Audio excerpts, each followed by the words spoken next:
and this person who's supposed to basically protect me. Um, and I got guys, I think that you should all.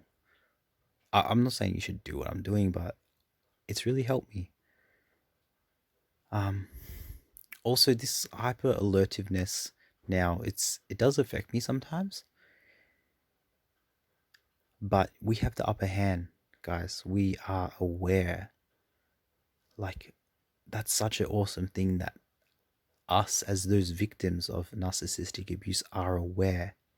It's like a chess game. We can kind of, okay, they do this move, we go around it because we always know their next move. We know that their next move is because of their motive, which is to gain control and manipulate.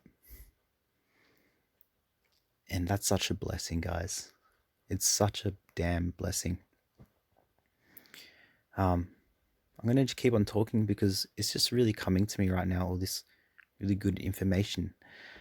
Um, I guess how I've applied this principle in my own life is I'm very, very good at spotting different narcissists now. And I'm sure with a lot of you guys who have been through the same thing, you can probably spot them as well, right? For example, all right, at my workplace where I currently am working now, it's funny, but I have identified my two bosses as one is you could call them a vulnerable narcissist, and the other one's a flying monkey.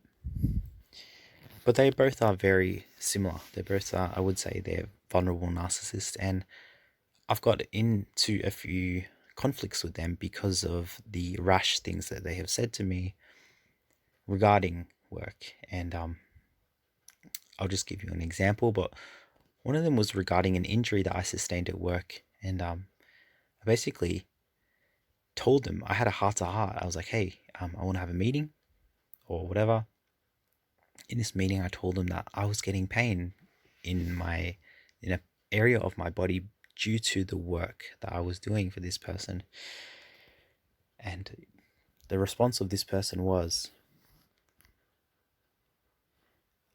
we it was basically, we don't care because we have a business, and your injury isn't important because we still need to run a business. And I was like, what the fuck? How could you say that to someone? How could you honestly say to someone you don't care about if they're getting injured due to the work that they're doing for them? That blew my mind. And I got so angry. And I know that it's better to speak up than to remain silent. It's always better. You might have repercussions. If they choose to fire you, so be it. But the fact that you can stand against that abuse and say no, put a boundary, put a big bloody stop sign up and say, no, I'm not having this. This is not cool with me, is so important. Okay. And I think anyone who's had narcissistic abuse will come to this point in time where they know when to do that, to put that boundary up, and they can do it easily. For me, it's so easy because we become truth tellers, and I'm a person who's very, very attuned to justice. Um, Anyways, guys, so the response of my boss when I basically said, my general response was, don't you want to look after your employees and their health? Isn't that a priority? Because that's super important to look after your employees. If you have an employee that has an injury, wouldn't you want them to rest and take some time off? And they were just taken aback. They were like, holy shit, this guy had the nerve to fucking come back at us to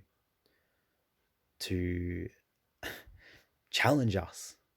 And I don't think they're used to that. I don't think a lot of people are used to that challenge, especially from someone who is below them. But I fucking did it. And the thing about vulnerable narcissists is they never take responsibility. It's always deflect and reflect. So the response was, oh wow, where did this come from? Like, they kind of put it on me. They were saying, oh, you're overreacting. Can we talk this out a bit more? Um, I feel like you get really angry during some of our conversations. Mate, anyone would be fucking angry if you invalidate them on their injury or on their injuries that affect how they work. Anyone in their fucking right mind would be angry about the way that you've treated that person if you say, okay, your injury doesn't matter and we need to keep the business going. And dude, this is not even the first time I've fucking challenged them. There's been 3, 4 other occasions where I've done the same thing. And that's what vulnerable narcissist does, but guys, I'm kind of getting off track here, but yeah, the whole point of the video was becoming awakened and taking the red pill.